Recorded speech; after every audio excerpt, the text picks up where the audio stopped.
Commençons à répondre par la première question. Est-ce que tout homme adore? Est-ce que tout homme est un adorateur?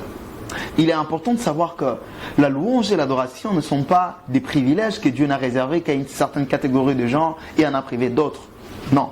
La louange et l'adoration sont, comme l'a dit un grand auteur, la vocation première et dernière de l'homme. Nous sommes conçus et nous naissons de nos parents en format adorateur obligatoire. Ainsi, la bonne question à se poser n'est pas celle de savoir si suis-je moi aussi un adorateur. La bonne question est plutôt celle de savoir qui j'adore. Parce que la Bible est en train de montrer que l'adoration de l'homme peut s'orienter de manière consciente ou de manière inconsciente dans deux directions.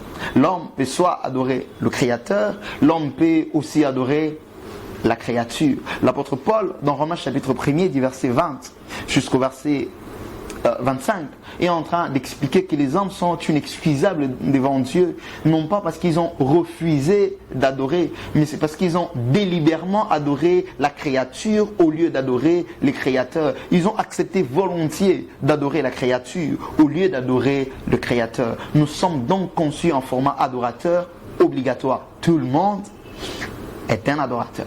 Il est pourtant important de savoir à cela que si tout le monde est un adorateur obligatoire, si nous sommes conçus en Dieu en format adorateur et si nous naissons de nos parents en tant que des adorateurs, nous ne naissons pourtant pas de nos parents en tant que des vrais adorateurs. Très important. Les vrais adorateurs, nous les devenons. Comment?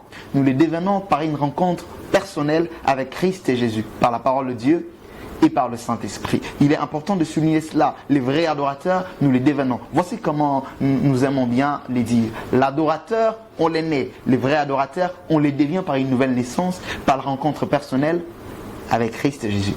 Très important.